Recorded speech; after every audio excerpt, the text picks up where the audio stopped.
ಮೊದಲನೇದಾಗಿ ನಿನ್ನೆ ಬಹಳ ಆಘಾತಕಾರಿ ಬೆಳವಣಿಗೆ ನಡೆದಿದೆ ಅಂತ ಹೇಳಿ ಇವತ್ತು ಬೆಳಗ್ಗೆ ಒಂದು ಪತ್ರಿಕೆಯಲ್ಲಿ ನಾನು ನೋಡಿದೆ.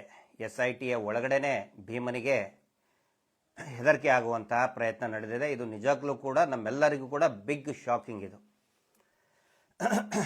ಅದಕ್ಕಿಂತ ಮುಂಚೆ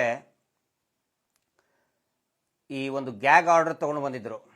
ಹರ್ಷೇಂದ್ರ ಕುಮಾರ್ ಜೈನ್ ಅನ್ನುವಂತಹ ಧರ್ಮಸ್ಥಳ ದೇವಸ್ಥಾನದ ಧರ್ಮಾಧಿಕಾರಿ, ನಕಲಿ ದೇವಮಾನವನ ತಮ್ಮ, ಮುಖ್ಯ ಅಧಿಕಾರಿಯಂತೆ ಹೆಸರಿಟ್ಕೊಂಡಾನೆ. ಆ ವ್ಯಕ್ತಿ ಹತ್ತತ್ರ 339 ಯೂಟ್ಯೂಬ್ ಚಾನಲ್ಗಳು, ಮಾಧ್ಯಮಗಳು, ಪತ್ರಿಕೆಗಳು, ಹೋರಾಟಗಾರರ ಮೇಲೆ ಮಹೇಶ್ ಶೆಟ್ಟಿ ತಿಮರೋಡಿ ಅವರು, ನಾವು, ಸಮೀರ್ MD, ಜಯಂತ್ ಟಿ, ಇನ್ನೂ ಅನೇಕ ಗಟ್ಟಿಯಾಗಿ ನಿಂತಹ ಹೋರಾಟದ ಪರವಾಗಿ, ನ್ಯಾಯದ ಪರವಾಗಿ ನಿಂತಹ ಮಾಧ್ಯಮಗಳು ಮಾತಾಡಲೇಬಾರದು ಅಂತ ಹೇಳಿ, ಈ ಅಕ್ರಮ ಹೂತಿಟ್ಟ ಶವ ಪ್ರಕರಣದ ಬಗ್ಗೆ ಮಾತಾಡಬಾರದು ಅಂತ ಹೇಳಿ ಒಂದು ಗ್ಯಾಗ್ ಆರ್ಡರ್, ಅಂದರೆ ಇಂಜಂಕ್ಷನ್, ಮಾತಾಡಬಾರ್ದು ಅಂತ ಹೇಳಿ ಒಂದು ಆರ್ಡರ್ ತಗೊಂಡು ಬಂದಿದ್ರು ಕೆಳ ಹಂತದ ನ್ಯಾಯಾಲಯದಿಂದ, ಬೆಂಗಳೂರಿನ ಒಂದು ನ್ಯಾಯಾಲಯದಿಂದ. ಇದರಿಂದ ಬಹಳ ಸ್ಪಷ್ಟವಾಗಿ ಅವಾಗಲೇ ಎಲ್ಲರಿಗೂ ಗೊತ್ತಾಗಿತ್ತು, ಈ ಅಕ್ರಮ ಶವಗಳನ್ನು ಹೂತಿಡುವಂತಹ ಹುನ್ನಾರವನ್ನು ಯಾರು ಮಾಡ್ತಾ ಇದ್ರು, ಯಾರು ಕೊಲೆಗಡಕರು, ಯಾರು ಅತ್ಯಾಚಾರಿಗಳು ಅಂಥೇಳಿ ಅವರೇ, ಅದೇ ಹರ್ಷೇಂದ್ರ ಕುಮಾರ್ ಅವರೇ ಹೆಗಲನ್ನು ಮುಟ್ಕೊಂಡು ನೋಡುವಂಥ ಪ್ರಯತ್ನ ಮಾಡಿದ್ದ. ಕುಂಬಳಕಾಯಿ ಕಳ್ಳ ಅಂತ ಹೇಳಿದ್ರೆ ಹೆಗಲು ಮುಟ್ಕೊಂಡು ನೋಡಿದ್ರು ಅಂತ ಅನ್ನೋ ರೀತಿಯಲ್ಲಿ ಈ ಒಂದು ಗ್ಯಾಗ್ ಆರ್ಡರ್, ಯಾರು ಮಾತಾಡಬಾರ್ದು ಅಂಥೇಳಿ, ನಿನ್ನೆ ಕರ್ನಾಟಕದ ಮಾನ್ಯ ಉಚ್ಚ ನ್ಯಾಯಾಲಯದಲ್ಲಿ ಆ ಗ್ಯಾಗ್ ಆರ್ಡರನ್ನು ಕಿತ್ತು ಬಿಸಾಕಿದ್ದಾರೆ ಬೈದು. ಈ ಒಂದು ಸಂಘರ್ಷದಲ್ಲಿ ಕಾರಣರಾದಂತಹ, ಬಹಳ ಶ್ರಮವನ್ನು ವಹಿಸಿದಂತಹ ನೂರಾರು ಜನ ಅಡ್ವೊಕೇಟ್ ಇದ್ದಾರೆ, ವಕೀಲರಿದ್ದಾರೆ. ನಮ್ಮ ವೇಲನ್ ಸರ್ ಅವರು ಆರ್ಗ್ಯುಮೆಂಟ್ ಮಾಡಿದ್ದಾರೆ, ಮತ್ತು ನಮ್ಮ ಬಾಲನ್ ಸರು, ರಂಗನಾಥ್ ಸರ್ ಇರ್ಬೋದು, ಇನ್ನೂ ಒಂದು ನೂರಾರು ಜನ ಅಡ್ವೊಕೇಟು ಒಟ್ಟೊಟ್ಟಿಗೆ ಹೋಗಿ ಈ ವಾದವನ್ನು ಮಾಡುವಂಥ ಪ್ರಯತ್ನ ಮಾಡಿದರು. ನೋಡಿ, ಆ ಮಹಾನುಭಾವ ಜಡ್ಜ್ 9,000 ವಿಡಿಯೋಗಳನ್ನು ರಾತ್ರೋರಾತ್ರಿ, ಆ 9,000 ವಿಡಿಯೋಗಳನ್ನು ಈ ಜಡ್ಜ್ ಸಾಹೇಬರು ಏನಾದರೂ ನೋಡಬೇಕು ಅಂತ ಹೇಳಿದರೆ ಬಹುಶಃ ಒಂದು 3-4 ವರ್ಷ ಬೇಕು. ಈ ನಾಗಾ ಸಾಧುಗಳು ಒಂಟಗಾಲಲ್ಲಿ ನಿಂತ್ಕೋತಾರಂತೆ, ಏನು ಊಟ ತಿಂಡಿ ನಿದ್ದೆ ಮಾಡಲಾರ್ದಂಗೆ. ಹಾಗೆ ಈ ಜಡ್ಜ್ ಸಾಹೇಬ ಏನಾದರೂ ಈ ಊಟ ತಿಂಡಿ ಮಾಡಲಾರ್ದಂಗೆ ಬರೀ ವಿಡಿಯೋನೇ ನೋಡ್ಕೊಂಡು ಕೂತ್ಕೊಂಡ್ರೆ 3-4 ವರ್ಷ ಬೇಕಾಗಿತ್ತು. ಅಂಥದನ್ನು ಬರೀ ಒಂದೇ ದಿನದಲ್ಲಿ, ಒಂದೇ ಆರ್ಡರ್ನಲ್ಲಿ ಅದನ್ನು ಕ್ಯಾನ್ಸಲ್ ಮಾಡೋಕ್ಕೆ ಹೇಳಿದರು. ಆ ವಿಡಿಯೋ, ಯೂಟ್ಯೂಬ್ ವಿಡಿಯೋ ಇರ್ಬೋದು, ಆನಂತರ ಸೋಷಿಯಲ್ ಮೀಡಿಯಾದ ಇನ್ಸ್ಟಾಗ್ರಾಮ್, ಫೇಸ್ಬುಕ್ ಪೇಜ್ಗಳು ಕೂಡ ಇರ್ಬೋದು, ಸ್ನ್ಯಾಪ್ಚಾಟ್ ಅವುಗಳನ್ನು ಮೆನ್ಷನ್ ಮಾಡಿ ಡಿಲೀಟ್ ಮಾಡುವಂತ ಇದ್ದಾರೆ. ಬಟ್ ನಿನ್ನೆ ಒಂದು ಅದ್ಭುತವಾದಂತಹ ಜಯ. ಈ ಜಯಕ್ಕೆ ಕಾರಣರಾದಂತಹ ನಮ್ಮ ಎಲ್ಲ ನ್ಯಾಯವಾದಿಗಳಿಗೆ ಧನ್ಯವಾದಗಳನ್ನು ಹೇಳ್ತಾ ಇದ್ದೀನಿ. ನಿರಂತರವಾಗಿ ನಮ್ಮ ಹಿರಿಯರಾದಂಥ ಗೋಪಾಲ್ ಗೌಡ್ರವರ ನೇತೃತ್ವದಲ್ಲಿ ಅನೇಕ ಸಭೆಗಳಾಯಿತು. ನಮ್ಮ ಈ ದಿನ .com ಇರ್ಬೋದು, ದಿನೇಶ್ ಅವರು, ಅಂದರೆ ಸಾಕಷ್ಟು ಇವುಗಳನ್ನು ಕ್ಲೋಸೇ ಮಾಡೋಕ್ಕೆ ಚಾನಲ್ನೇ ಬಂದ್ ಮಾಡಿದರು. ಆದರೆ ನಿನ್ನೆ ಒಂದು ಹೋರಾಟಕ್ಕೆ, ನ್ಯಾಯಯುತವಾದಂಥ ಹೋರಾಟಕ್ಕೆ, ಪ್ರಜಾಪ್ರಭುತ್ವದ ಹೋರಾಟಕ್ಕೆ ಒಳ್ಳೆಯ ಜಯ ಸಿಕ್ಕಿದೆ. ಅದಕ್ಕೆ ಕಾರಣಕರ್ತರಾದಂಥ ಎಲ್ಲರಿಗೂ ಧನ್ಯವಾದಗಳನ್ನು ಹೇಳ್ತೇನೆ. ಮತ್ತು ಆ ಎಲ್ಲ ಯೂಟ್ಯೂಬರ್ಗಳಿಗೂ, ಮಾಧ್ಯಮಗಳಿಗೆ ಒಂದು ದೊಡ್ಡ ಕಾಂಗ್ರ್ಯಾಚುಲೇಷನ್ಸ್ ಹೇಳ್ತಾ ಇದ್ದೇನೆ, ಅಭಿನಂದನೆಗಳು.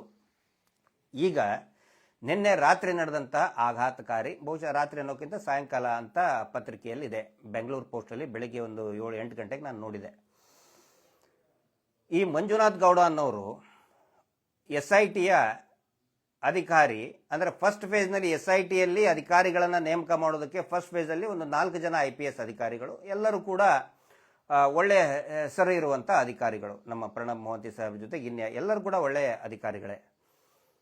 ಎರಡನೇ ಹಂತದಲ್ಲಿ ಈ ಸಬಾರ್ಡಿನೇಟ್ ಆಫೀಸರ್ಸ್, ಅದರಲ್ಲಿ DSPs, ಇನ್ಸ್ಪೆಕ್ಟರ್, ಅಂದರೆ ಸರ್ಕಲ್ ಇನ್ಸ್ಪೆಕ್ಟರ್ ಮತ್ತು ಸಬ್ ಇನ್ಸ್ಪೆಕ್ಟರ್ನ ನೇಮಕ ಮಾಡಿಕೊಂಡ್ರು. ಅದರಲ್ಲಿ ಇರತಕ್ಕಂಥ ಈ ಅಧಿಕಾರಿ ಮಂಜುನಾಥ್ ಗೌಡ. ಈ ಮಂಜುನಾಥ್ ಗೌಡ ಶಿರ್ಸಿಯಲ್ಲಿ ಕೆಲಸ ಮಾಡ್ತಾ ಇದ್ರು. ಅಲ್ಲಿಂದ ಆನ್ ಡೆಪ್ಯುಟೇಷನ್, ಆಫಿಷಿಯಲ್ ಡ್ಯೂಟಿ ಇವ್ರನ್ನ ಡೆಪ್ಯೂಟ್ ಮಾಡ್ಕೊಂಡಿದ್ದಾರೆ. ಈ ಅಧಿಕಾರಿ ಏನು ಮಾಡ್ತಾ ಇದ್ದಾರೆ ಅಂತ ಹೇಳಿದರೆ, ಆ ಭೀಮನಿಗೆ, ಅನಾಮಧೇಯ ವ್ಯಕ್ತಿಗೆ ಪದೇ ಪದೇ ಹೆದರಿಸೋದು, ನೀನು ಏನಾದರೂ ಸರಿಯಾಗಿ ಶವಗಳನ್ನು ತೋರಿಸಿಬಿಟ್ರೆ, ಸಿಕ್ಕಿಬಿಟ್ರೆ ಜೀವನ ಪರ್ಯಂತ ನೀನು ಜೈಲಿನಲ್ಲಿ ಇರಬೇಕಾಗ್ತದೆ, ನಿನಗೆ ಶಿಕ್ಷೆ ಆಗುತ್ತೆ. ಹೀಗಾಗಿ ನೀ ಕೊಟ್ಟಂತ ಕಂಪ್ಲೇಂಟ್ ದೂರನ್ನ ವಾಪಸ್ ತಗೋ ಅಂತ ಹೇಳಿ ಹೆದರಿಸಿದ್ದಾರೆ. ಬಹಳ ಬಹಳ ಶಾಕಿಂಗ್, ಆಘಾತಕಾರಿಯಾದಂತಹ ನ್ಯೂಸ್ ಇದು, ಸುದ್ದಿ ಬೆಳವಣಿಗೆ. ಅಲ್ಲ ರೀ, ಅಷ್ಟೊಂದು ರಿಸ್ಕ್ ತಗೊಂಡು ಹೆಂಡತಿ ಮಕ್ಕಳ ಒಂದು ಇದನ್ನಿಲ್ದೇನೆ, ಒಂದು ಇನ್ಸೆಕ್ಯೂರಿಟಿ ಫೀಲಿಂಗ್ ಆದರೂ ಕೂಡ ನಾನು ತೋರಿಸ್ತೀನಿ ಅಂತ ಮುಂದೆ ಬಂದು, ಅಷ್ಟೇ ಅಲ್ಲ ಮೊನ್ನೆ ಒಂದು ಇಟ್ ಈಸ್ ಅ ಗಿನ್ನಿಸ್ ರೆಕಾರ್ಡಲ್ಲಿ ಮೆನ್ಷನ್ ಮಾಡ್ಬೇಕು ಅದನ್ನು. 15 ವರ್ಷದ ನಂತರ, ಅವನ 12 ವರ್ಷದ ನಂತರ ಬಂದಿದ್ದಾನೆ. 15-20 ವರ್ಷ ಹಿಂದೆ ಹೂತಂತ ಶವ ಅವನು ಬೆರಳು ಮಾಡಿದ ತೋರಿಸಿದಲ್ಲೇನೆ ಸಿಕ್ಕಿದೆ ಅಂತ ಹೇಳಿದ್ರೆ ಇಟ್ಸ್ ಅ ಗಿನ್ನಿಸ್ ರೆಕಾರ್ಡ್. ನಾವು ಬರೀ ಬೈಕನ್ನು ಒಂದು ಪಾರ್ಕಿಂಗ್ ಲಾಟಲ್ಲಿ ಬಿಟ್ಟು ವಾಪಸ್ ತೊಗೊಳಕ್ಕೆ ಹೋದರೆ, ಮಧ್ಯಾಹ್ನ ಬಿಟ್ಟು ಸಾಯಂಕಾಲ ತೊಗೊಳಕ್ಕೆ ಹೋದರೆ ಹುಡುಕಾಡ್ತೀವಿ ನಾವು ಎಲ್ಲಿ ಬಿಟ್ಟಿದ್ದೀವಿ ಅಂತೇಳಿ. ಅಂಥದ್ರಲ್ಲಿ ಆಫ್ಟರ್ ಲಾಂಗ್ 12 ಇಯರ್ಸ್ ಬಂದಿದ್ದಾನೆ. ಅದು ಕೂಡ ನನಗೆ ಪಾಪ ಪ್ರಜ್ಞೆ ಕಾಡ್ತಾ ಇದೆ ಅಂಥೇಳಿ ಇಡೀ ದೇಶ ಮತ್ತು ಇಡೀ ಜಗತ್ತು ಗಮನಿಸ್ತಾ ಇರುವಂಥ ಗಂಭೀರ ಹತ್ಯಾಕಾಂಡದ ಪ್ರಕರಣ. ಈ ಮಂಜುನಾಥ್ ಅನ್ನುವಂತಹ ಮಂಜುನಾಥ್ ಗೌಡ ಡೀಲಿಂಗಿಗೆ ಇಳ್ಕೊಂಡ್ಬಿಟ್ಟಿದ್ದಾರೆ. ಅದಾದ ನಂತರ ತಕ್ಷಣನೇ ಸಂಬಂಧಪಟ್ಟಂತಹ ನ್ಯಾಯವಾದಿಗಳು ಅನನ್ಯ ಗೌಡ ಅವರು ತಕ್ಷಣಕ್ಕೆ ದೂರು ಕೊಟ್ಟಿದ್ದಾರೆ ಅನ್ನುವಂಥ ಮಾಹಿತಿ ಬಂತು. ಆನಂತರ ಇವತ್ತು ಆ ಮಂಜುನಾಥ್ ಗೌಡನ್ನ ಇದರಿಂದ ನಾವು ದೂರ ಇಟ್ಟಿದ್ದೇವೆ ಅನ್ನುವಂತಹ ಒಂದು ಕಮ್ಯುನಿಕೇಶನ್ ಆಗಿದೆ ಅಂತಲೂ ಕೂಡ ನಮಗೆ ತಿಳಿಸಿದ್ದಾರೆ.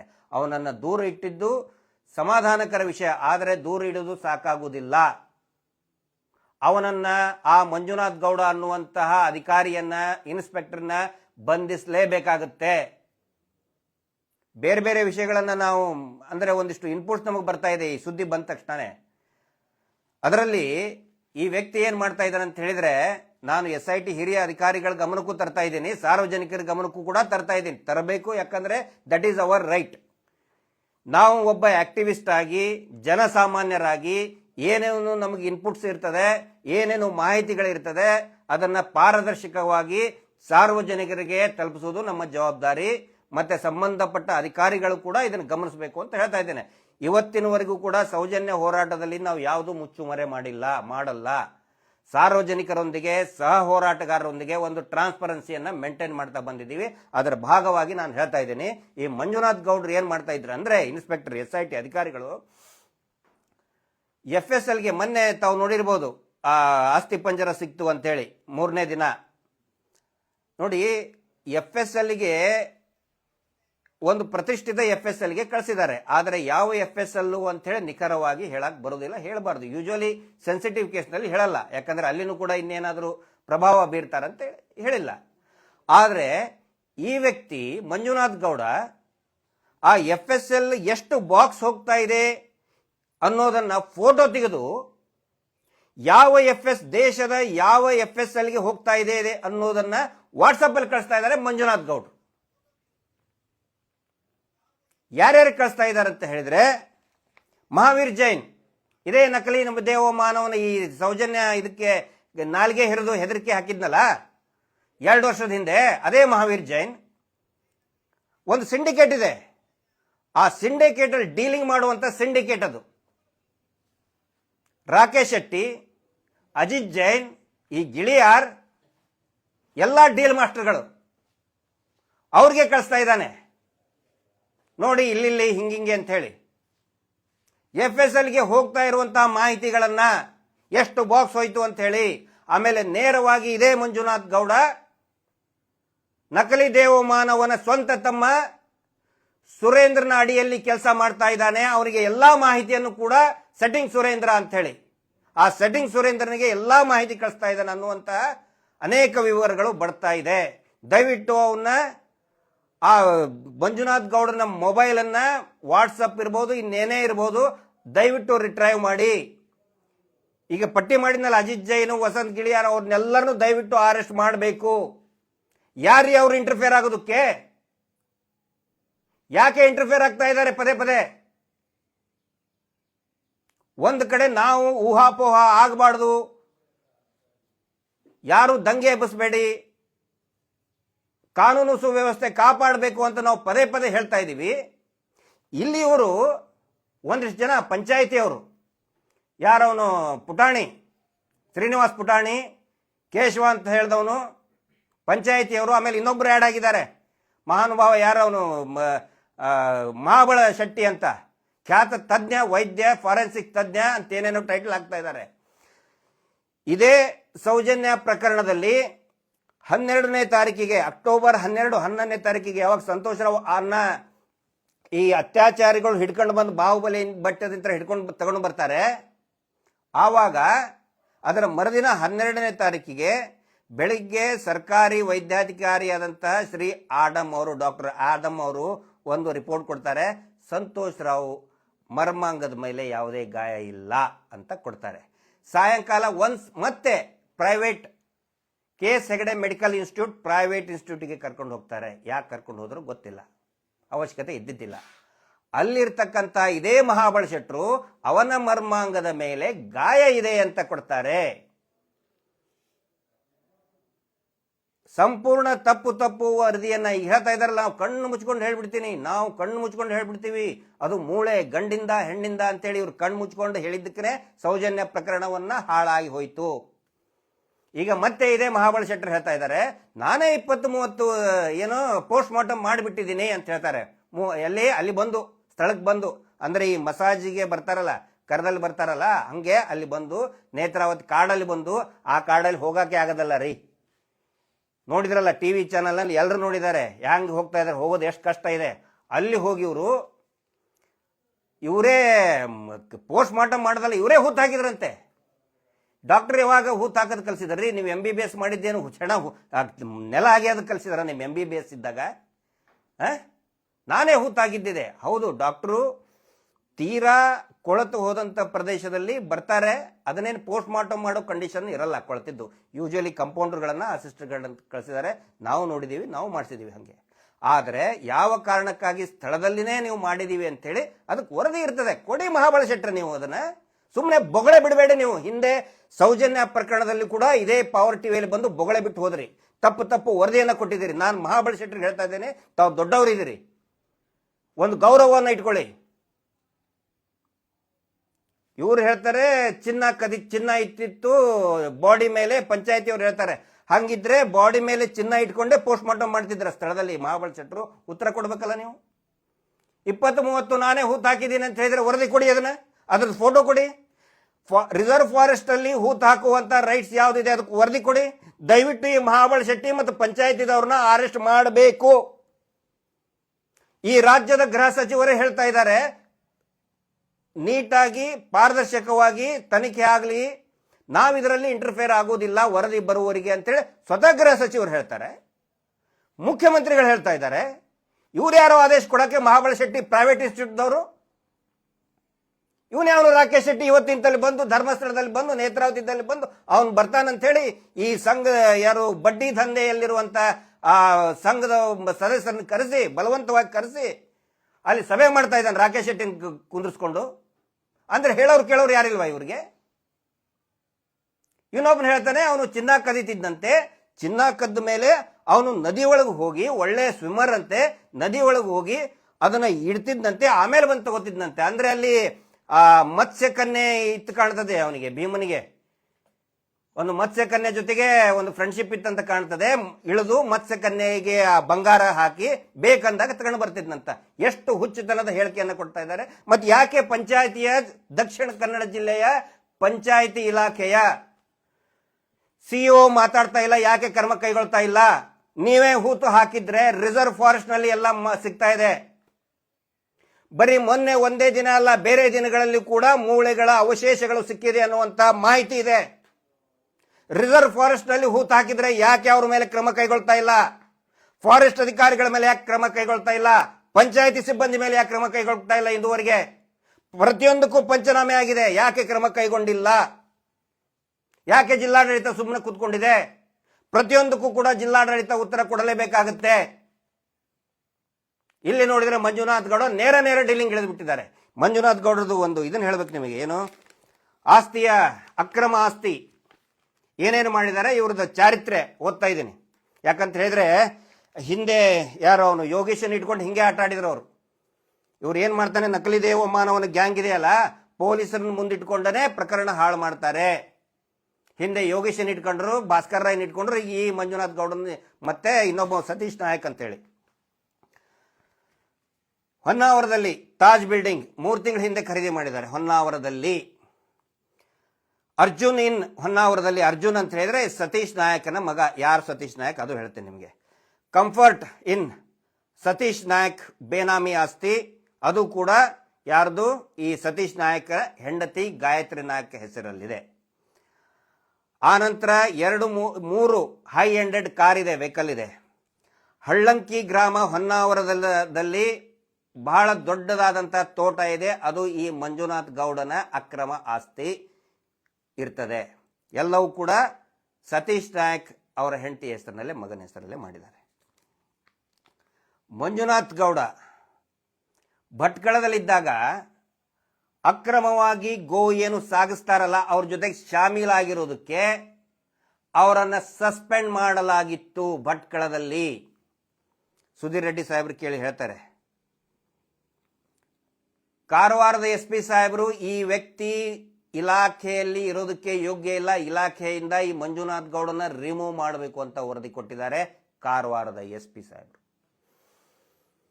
ಮಂಜುನಾಥ್ ಗೌಡನ ಮೇಲೆ 10ರಿಂದ 15 ಡಿಪಾರ್ಟ್ಮೆಂಟಲ್, ಬೇರೆ ಬೇರೆ ಡಿಪಾರ್ಟ್ಮೆಂಟಲ್ ಎನ್ಕ್ವೈರಿ ಇದೆ, DE ಇದೆ. ಅಂತವನು ಹೇಗೆ ESITಯಲ್ಲಿ ಒಳನುಗ್ಗಿದ? ಅವನಿಷ್ಟೇ ಅಲ್ಲ, ಅವನ ಜೊತೆಗೆ ಸತೀಶ್ ನಾಯಕ್, ನಾನು ಹೇಳಿದ್ನಲ್ಲ ಸತೀಶ್ ನಾಯಕ್ ಹೆಸರಲ್ಲಿ, ಅಂದರೆ ಅವರ ಶ್ರೀಮತಿ ಗಾಯತ್ರಿ ಅವರ ಹೆಸರಿನಲ್ಲಿ ಅಕ್ರಮ ಆಸ್ತಿ ಇದೆ. ಯಾರಿ ಸತೀಶ್ ನಾಯಕ್? ಸತೀಶ್ ನಾಯಕ್ ಹೆಡ್ ಕಾನ್ಸ್ಟೇಬಲ್, ಉತ್ತರ ಕನ್ನಡದ ಮೂಲದವನು, ಹೊನ್ನಾವರದವನು. ಅವನು ಕೂಡ ಇದೇ SITಯಲ್ಲಿ ಏನು ಎಡಿಷನಲಿ 9 ಜನರನ್ನ ಸೇರ್ಪಡೆ ಮಾಡಿಕೊಂಡ್ರು, ಅದರಲ್ಲಿ ಇದೇ ಸತೀಶ್ ನಾಯಕ್. ಅಕ್ರಮ ಆಸ್ತಿಯಲ್ಲಿ ಮಂಜುನಾಥನ ಗೌಡನ ಜೊತೆಗೆ ಪಾರ್ಟ್ನರ್ ಇದ್ದಂಥ ಸತೀಶ್ ನಾಯಕ್ ಹೆಡ್ ಕಾನ್ಸ್ಟೇಬಲ್, ಮಂಜುನಾಥ್ ಗೌಡ, ಇಬ್ರು ಒಟ್ಟೊಟ್ಟಿಗೆ SITಯಲ್ಲಿ ಹೇಗೆ ನುಸುಳಿದ್ರು, ಯಾರು ಅವರನ್ನು ನುಸುಳೋದಕ್ಕೆ ಬಿಟ್ಟರು, ಯಾರ ಶಿಫಾರಸಿನ ಮೇಲೆ ಬಿಟ್ಟರು, ತನಿಖೆ ಆಗಬೇಕು. ಮಂಜುನಾಥ್ ಗೌಡ, ಸತೀಶ್ ನಾಯಕ್ ಇಬ್ಬರನ್ನು ಅರೆಸ್ಟ್ ಮಾಡಿ ಎನ್ಕ್ವೈರಿ ಮಾಡಿದರೆ ಇಡೀ ತನಿಖೆಯನ್ನ ಹಾಳು ಮಾಡ್ತಾ ಇರುವಂತಹ ಆ ಪ್ರಭಾವಿ ಶಕ್ತಿಗಳು ಖಂಡಿತ ಜನರ ಮುಂದೆ ಬಂದೇ ಬರ್ತಾರೆ. ಇಲ್ಲ ತಂದ್ರೆ ಇಷ್ಟೊಂದು ಯಾಕೆ ಕಸರ ಮಾಡ್ತಾ ಇದ್ದಾರೆ? ಕಳೆದ ಒಂದು 3-4 ದಿನ ಭೀಮನಿಗೆ ಹೆದರಿಸಿದ್ದೇ ಹೆದರಿಸಿದ್ದು. ಅಲ್ಲಿ ಸಿಗ್ಲಿಲ್ಲ, ಇಲ್ಲಿ ಸಿಗ್ಲಿಲ್ಲ. ಹೇಳ್ತಾನಂತೆ ಏನಾದರೂ ಸಿಕ್ಕರೆ ಜೀವನ ಪರ್ಯಂತ ನೀ ಜೈಲಿನಲ್ಲಿ ಇರ್ತೀಯ ಅಂತ ಹೆದರ್ಸ್ತಾರೆ. ಇದು ಗೊತ್ತಿರಲಿ ಸಾರ್ವಜನಿಕರ ಗಮನಕ್ಕೆ. ನಾವಿಲ್ಲಿ ಇಡೀ SIT ಮೇಲೆ ಬೆರಳು ಮಾಡಿ ತೋರಿಸ್ತಾ ಇಲ್ಲ. ಇವತ್ತಿಗೂ ಈ ಕ್ಷಣದವರೆಗೂ ಕೂಡ SITಯ ಹಿರಿಯ ಅಧಿಕಾರಿಗಳ ಬಗ್ಗೆ ಗೌರವ ಇದೆ, IPS ಅಧಿಕಾರಿಗಳ ಬಗ್ಗೆ ಗೌರವ ಇದೆ, ಅಲ್ಲಿರ್ತಕ್ಕಂಥ ಇನ್ನೂ ಒಂದು ಟೀಮ್ ಏನಿದೆ ಗೌರವ ಇದೆ. ಆದರೆ ದಯವಿಟ್ಟು ಇಂಥ ಹುಳುಗಳನ್ನ, ಇಂಥ ಕಸಗಳನ್ನ ಬೆಳೆಯೋದಕ್ಕೆ ಬಿಡಬಾರದು ಅಂತೇಳಿ ತಕ್ಷಣನೇ ನಾವು ಜಾಗೃತ ಮಾಡ್ತಾ ಇದ್ದೀವಿ. ಸೋಷಿಯಲ್ ಆಕ್ಟಿವಿಸ್ಟ್ ನಾವು ದಯವಿಟ್ಟು ನಮ್ಮಿಂತ ಇನ್ಪುಟ್ಸ್ ತಗೊಳ್ಳಿ. ಕ್ರಿಮಿನಲ್ಗಳಲ್ಲ, ಏನಾದರೂ ತಪ್ಪು ಮಾಡಿದ್ರೆ ಎನ್ಕ್ವೈರಿ ಮಾಡಿ, ಖಂಡಿತ ತಯಾರಾಗಿದ್ದೀವಿ ನಾವು. ಹೆದರ್ಕೊಂಡು ಓಡ್ ಹೋಗ್ತಾ ಇಲ್ಲ. ಪ್ರತಿಯೊಂದನ್ನು ಕೂಡ ಜಾಡಿ ಹಿಡಿದು ಫಿಲ್ಟರ್ ಮಾಡಿ. ಆ ಒಂದು ಟೀಮು, ಡೀಲ್ ಮಾಡೋ ಟೀಮು, ಆ ಅಜಿತ್ ಜೈನ್ಗೆ 3 BHK ರೂಮ್ ಕೊಟ್ಟಿದ್ದಾರೆ, ಫ್ಲಾಟ್ ಕೊಟ್ಟಿದ್ದಾರೆ. ಬಾಯಿ ಬಂದಂಗೆ ಮಾತಾಡ್ತಾ ಇದ್ದಾರೆ. ಯಾಕೆ ಮಾತಾಡಕ್ ಬಿಡ್ತಾ ಇದ್ದೀರಿ? ಯಾಕೆ ಮೀಡಿಯಲ್ ಟ್ರಯಲ್ ಆಗ್ತಾ ಇದೆ? ಅಂದ್ರೆ ಬೇರೆಯವರು ಮಾಡಿದ್ರೆ ಅವ್ರಿಗೆ ಗ್ಯಾಗ್ ಆರ್ಡರ್, ಇವ್ರದೇ ಜಡ್ಜು, ಮಾತಾಡಬೇಡಿ. ಇವ್ರಿಗೆ ಧಾರಾಳವಾಗಿ ಮಾತಾಡಕ್ ಬಿಟ್ಟಿದ್ದಾರೆ. ಪೂರ್ತಿಯಾಗಿ ತಪ್ಪಬೇಕು. ಭೀಮ ಕಳ್ಳ ಅಂತೆ, ಸುಳ್ಳಂತೆ, ಕ್ರಿಶ್ಚಿಯನ್ ಅಂತ ಏನಾರು ಇರಲಿರಿ, ಹೆಣ ಅಲ್ಲಿ ಕಾಡಲ್ಲಿ ಹೂತ್ ಹಾಕಿ ಹೇಳದವ್ರು ಯಾರು? ಹೆಣ ಯಾರ್ದು? ಶವ ಯಾರ್ದು? ತೋರಿಸಿದವ್ರು ಯಾರು? ಇಲ್ಲಿಂದ ಅಲ್ಲಿ ಹಾಕು ಅಂತ ಹೇಳಿ ಕೊಂದವ್ರು ಯಾರು? ಅದನ್ನ ಹೇಳಿ. ಅದನ್ನ ಮಾಡೋದು ಬಿಟ್ಟು ಡ್ರಾಮಾ ಆಡ್ತಾ ಇದ್ದೀರಿ ನೀವು. ಪ್ರತಿಯೊಂದನ್ನು ಕೂಡ ತನಿಖೆ ಆಗಬೇಕು. ನಾವು ಯಾರನ್ನು, ನಾನು ಹೇಳ್ತಾ ಇದ್ನಲ್ಲ, ಸೌಜನ್ಯ ಹೋರಾಟ, ಸೌಜನ್ಯ ಬರೀ ಹೆಣ್ಣಲ್ಲ, ಅದೊಂದು ಶಕ್ತಿ. ಜಸ್ಟಿಸ್ ಫಾರ್ ಸೌಜನ್ಯ ಟ್ಯಾಗ್ಲೈನ್ ಏನು? ಯಾರನ್ನೂ ಬಿಡಲ್ಲ. ಸಬ್ ಟೈಟಲ್, ಯಾರನ್ನೂ ಬಿಡಲ್ಲ. ನಾವು ಯಾಕೆ ಇಷ್ಟೊಂದು ಕಿರ್ಚಿ ಹೇಳ್ತಾ ಇದ್ದೀವಿ ಅಂತ ಹೇಳಿದ್ರೆ, ಪದ್ಮಲತಾ ಪ್ರಕರಣದಲ್ಲಿ ದಾರಿ ತಪ್ಪದಂಗೆ, ಆನೆ ಮಾವುತನ ಡಬಲ್ ಮರ್ಡರ್ ಕೇಸಲ್ಲಿ ದಾರಿ ತಪ್ಪದಂಗೆ, ಸೌಜನ್ಯ ಪ್ರಕರಣದಲ್ಲಿ ದಾರಿ ತಪ್ಪಿಸ್ದಂಗೆ, ಪೊಲೀಸ್ ಕಾನ್ಸ್ಟೇಬಲ್ಗಳಿರ್ಬೋದು, ಅಧಿಕಾರಿಗಳಿರ್ಬೋದು, ತನಿಖಾಧಿಕಾರಿಗಳಾದರೂ ಮಣ್ಣೆರಚೋದಕ್ಕೆ ಈ ಸಾರಿ ಬರಬಾರ್ದು. ಮಣ್ಣೆರಚುವಂಥ ಪ್ರಯತ್ನ ಮಾಡಬಾರ್ದು. ಅದರ ಸಲುವಾಗಿ ನಮಗೆ ಏನು ಮಾಹಿತಿ ಸಿಗುತ್ತೆ ತಕ್ಷಣವೇ ಸಾರ್ವಜನಿಕರ ಗಮನಕ್ಕೆ ತರ್ತಾ ಇದ್ದೀವಿ. ನಾಳೆ ಯಾಕಂತ ಹೇಳಿದ್ರೆ ನಮಗೆ ಕೇಳಬಾರ್ದು. ಇದು ಗೊತ್ತಿದ್ರೆ ನೀವು ಯಾಕೆ ನಮ್ಮ ಗಮನಕ್ಕೆ ತರಲಿಲ್ಲ, ಸಾರ್ವಜನಿಕವಾಗಿ ಯಾಕೆ ಮಾತಾಡಲಿಲ್ಲ, ನೀವು ಯಾಕೆ ಸುಮ್ಮನೆ ಕೂತ್ಕೊಂಡಿದ್ರಿ. ಈಗ ನನ್ನ ಡಿಪಾರ್ಟ್ಮೆಂಟ್ನಲ್ಲಿರುವಂಥ ನನ್ನ ಹಳೆ ಸ್ನೇಹಿತರು ಹೇಳ್ತಾ ಇದ್ದಾರೆ, ನಿನಗೆ ಗೊತ್ತಾಗ್ತಾ ಇದೆ, ಅಡ್ವೊಕೇಟ್ ಅವ್ರು ಕೆಲಸ ಮಾಡ್ತಾ ಇದ್ದಾರೆ, ನಿನಗೆ ಒಂದು ಲಿಸ್ಟ್ ತಗೊಳಕ್ ಬರ್ತಿತ್ತೋ ಇಲ್ಲೋ, ಟ್ರ್ಯಾಕ್ ರೆಕಾರ್ಡ್ ಯಾಕೆ ತಗೊಳಕ್ ಬರ್ತಾ ಇಲ್ಲ ಅಂತ ನನಗೆ ಕೇಳ್ತಾ ಇದ್ದಾರೆ. ಈ ಮಂಜುನಾಥ್ ಗೌಡಂದು ಎಲ್ಲ ಉದಾಹರಣೆ ಇಟ್ಕೊಂಡು. ನೋಟೆಡ್ ಪಿಂಪ್ ಮಂಜುನಾಥ್ ಗೌಡ ಯಾಕೆ ಅಂತ ಹೇಳಿದ್ರೆ ಉಡುಪಿಯಲ್ಲಿ ಮಣಿಪಾಲದಲ್ಲಿ ಇನ್ಸ್ಪೆಕ್ಟರ್ ಆಗಿದ್ದ, ಈಗ ಖಾಲಿದ್ ಅಂತ ಹೇಳಿ ನೋಟೆಡ್ ಪಿಂಪ್ ಜೊತೆಗೆ ಸಂಪರ್ಕ ಇದೆ. ಇವನು ಏನು ತಾಜ್ ಬಿಲ್ಡಿಂಗು ಇನ್ನು ಏನೇನು ಹೋಟೆಲ್ ಇದೆ ಅಲ್ಲ, ಎಲ್ಲ ಹುಡುಗಿಯರನ್ನ ವೇಶ್ಯಾವಾಟಿಗೆ ದಂಧೆ ಮಾಡೋದ್ರಲ್ಲಿ ವೆರಿ ನೊಟೋರಿಯಸ್ ಇಬ್ರು, ಸತೀಶ್ ನಾಯಕ್ ಅಂಡ್ ಮಂಜುನಾಥ್ ಗೌಡ. ನನಗೆ ಕೇಳ್ತಾ ಇದ್ದಾರೆ, ಜನ ಕೇಳ್ತಾ ಇದ್ದಾರೆ, ಅಂತ ಪಿಂಪ್ ವೇಶ್ಯಾವಾಟಿಕೆಯನ್ನ ಧಾರಾಳವಾಗಿ ಮಾಡ್ತಾ ಇದ್ದಾನೆ ಆ ಇನ್ಸ್ಪೆಕ್ಟರ್. ಅವನು ಹೇಗೆ ಅತ್ಯಾಚಾರ ಪ್ರಕರಣದಲ್ಲಿ ತನಿಖಾಧಿಕಾರಿ ಆಗ್ತಾನೆ ಅನ್ನೋದನ್ನ ಕೇಳ್ತಾ ಇದ್ದಾರೆ ಸಂಬಂಧಪಟ್ಟಂತವ್ರು. ನನಗೂ ಸ್ನೇಹಿತರಿದ್ದಾರೆ. ಹೆಂಗೆ ಅವನ್ನ ಬಿಟ್ಕೊಂಡ್ರಿ, ಅಂತವನಿದ್ರೆ ಹೆಂಗೆ ತನಿಖೆ ಮಾಡೋದಕ್ಕೆ, ಪಾರದರ್ಶಕವಾಗಿ ತನಿಖೆ ಮಾಡೋದಕ್ಕೆ ಹೇಗೆ ಸಾಧ್ಯ ಅಂತ ಕೇಳ್ತಾ ಇದ್ದಾರೆ. ನೊಟೋರಿಯಸ್ ಪಿಂಪ್ ಅವನು ಮಂಜುನಾಥ್ ಗೌಡ. ಹೆಣ್ಣು ಮಕ್ಕಳ ದಂಧೆ ಮಾಡ್ತಾನೆ, ಪಾಪ ಅಮಾಯಕ ಹೆಣ್ಮಕ್ಳ ದಂಧೆ ಮಾಡ್ತಾನೆ. ಖಾಲಿದ್ ಅಂತೇಳಿ ಬೇಕಾದ್ರೆ ಕೇಳಿ, ಉಡುಪಿಯಲ್ಲಿ ಖಾಲಿದ್ ಅಂತ ಹೇಳಿ ಅವನು ದಂಧೆ ಮಾಡೋ, ಅವನ ಜೊತೆಗೆ ಸಿಂಡಿಕೇಟ್ ಮಾಡ್ಕೊಂಡಿದ್ದಾರೆ ಇವರೆಲ್ಲ. ಆ ದಂಧೆ ಮಾಡೋನು ತೋರ್ಸಕ್ ಇಷ್ಟೇ ಖಾಕಿ, ಒಳಗಡೆ ಮಾಡೋದೆಲ್ಲ ಹುಳುಕ ಕೆಲಸನೇ ಮಾಡೋದು. ಅಂಥವನು ಹೇಗೆ SITಯಲ್ಲಿ ಬಂದ. ಮುಂದೆ ಇರೋರು ಕೂಡ ಇದರಿಂದ ಪಾಠ ಕಲಿಬೇಕಾಗತ್ತೆ. ನಾವು ಸುಮ್ಮನೆ ಕೂತ್ಕೊಳ್ಳಲ್ಲ. ನಮ್ಮನ್ನು ಪರಿಶೀಲನೆ ಮಾಡಿ ಅಂತ ಹೇಳ್ತಾ ಇದೀವಿ ನಾವು. ಸುಮ್ಮನೆ ನಾವು ಇನ್ನೊಬ್ಬರ ಮೇಲೆ ಬರಡು ತೋರಿಸ್ತಾ ಇಲ್ಲ, ನಮ್ಮನ್ನು ಪರಿಶೀಲನೆ ಮಾಡಿ. ಸುಮ್ಮನೆ ಸುಳ್ಳು ಏನೇನೋ ಪೋಸ್ಟ್ ಹಾಕ್ತಾರೆ. ಇದುವರೆಗೆ ಒಂದು ಆಕ್ಷನ್ ತಗೊಂಡಿಲ್ಲ, ಒಂದು ನೋಟಿಸ್ ಕಳಿಸಿಲ್ಲ. ಇಷ್ಟು ಟಿವಿ ಚಾನಲ್ ಮೇಲೆ 340 ಟಿವಿ ಚಾನಲ್ ಯೂಟ್ಯೂಬ್ ಮೇಲೆ ಆರ್ಡರ್ ತರ್ತಾರೆ ಇವರು ಪ್ರಭಾವ ಬಳಸಿ. ಅದರ ಸಲುವಾಗಿ ನಾವು ಮಾತಾಡ್ತಾ ಇದ್ದೀವಿ. ದಯವಿಟ್ಟು ಈ ರೀತಿ ಆಗಬಾರ್ದು. ಪ್ರಾರಂಭಿಕ ಹಂತ ತುಂಬಾ ಒಳ್ಳೆ ಕೆಲಸಗಳನ್ನ SIT ಅವರು ಮಾಡ್ತಾ ಇದ್ದಾರೆ. ಮಳೆ ಗಾಳಿ ಅಲ್ಲೆಲ್ಲ ಪೂರ್ತಿ ಹೋಗಿ ಬಹಳ ದಟ್ಟ ಕಾಡಿನೊಳಗೆ ಹೋಗಿ ಆ ಹುಡುಕುವಂತ ಪ್ರಯತ್ನ ಏನಿದೆಯಲ್ಲ, ಅದೇನು ಬಹಳ ಸುಲಭದ ಕೆಲಸ ಅಲ್ಲ. ಆನಂತರ ಹಿರಿಯ ಅಧಿಕಾರಿಗಳ ಮೇಲೆ ಅನುಚೇತ್ ಸಾಹೇಬ್ರು ಇರ್ಬೋದು, ಎಲ್ಲಾ ಹಿರಿಯ ಅಧಿಕಾರಿಗಳ ಮೇಲೆ ಬೆಟ್ಟದಷ್ಟು ನಂಬಿಕೆ ಇಟ್ಟಿದ್ದಾರೆ. ನಾವು ಕೂಡ ನಿಮ್ಮ ಮೇಲೆ ಸಾಹೇಬ್ರೆ ಬೆಟ್ಟದಷ್ಟು ನಂಬಿಕೆ ಇಟ್ಟಿದ್ದೀವಿ. ಕೋಟ್ಯಾಂತರ ಜನರ ಪ್ರಾರ್ಥನೆ ಇದೆ. ಈ ಹೋರಾಟಕ್ಕೆ ನ್ಯಾಯ ಸಿಗಬೇಕು. ಆ ಅತ್ಯಾಚಾರಿ ಕುಟುಂಬದ ಎಲ್ಲರೂ ಕೂಡ ಜೈಲಿಗೆ ಹೋಗಬೇಕು ಅಂತ ಹೇಳಿ ಕೋಟ್ಯಾಂತರ ಜನರ ಪ್ರಾರ್ಥನೆ ಇದೆ. ದಯವಿಟ್ಟು ಹಿರಿಯ ಅಧಿಕಾರಿಗಳು, ಗೃಹ ಸಚಿವರು, ರಾಜಕೀಯದಲ್ಲಿ ಇರ್ತಕ್ಕಂಥ ಎಲ್ಲರೂ ಕೂಡ ಗಮನಿಸಬೇಕು, ಅರ್ಥ ಮಾಡ್ಕೋಬೇಕು. ಕೋಟ್ಯಾಂತರ ಜನರ ಪ್ರಾರ್ಥನೆ ಇದೆ, ಬೆಟ್ಟದಷ್ಟು ನಂಬಿಕೆ ಅಧಿಕಾರಿಗಳ ಮೇಲೆ, SIT ಅಧಿಕಾರಿಗಳ ಮೇಲಿದೆ. ದಯವಿಟ್ಟು ಅದನ್ನ ಹುಸಿ ಮಾಡಬೇಡಿ. ಒಂದು ವೇಳೆ ಆ ಪ್ರಯತ್ನಕ್ಕೆ ಕೈ ಹಾಕಿದ್ರೆ ಖಂಡಿತ ಕರೆಯನ್ನ ಕೊಡ್ತೀವಿ. ನೋಡೋಣ ಅದೇನಾಗುತ್ತೆ. ಆಗಲಿ, ಬರ್ತಾರೆ ಲಕ್ಷಾಂತರ ಜನ, ಹೋರಾಟ ದೊಡ್ಡ ಮಟ್ಟದಾಗುತ್ತೆ. ಆಗೇನಾದರೂ ಆದರೆ ಈ ರೀತಿ ವ್ಯವಸ್ಥೆಗಳೇ ಕಾರಣ ಅಂತ ಹೇಳ್ತಾ ಈ ಲೈವ್ ಅನ್ನು ಮುಗಿಸ್ತಾ ಇದ್ದೀನಿ. Justice for Soujanya. ನಮಸ್ತೆ.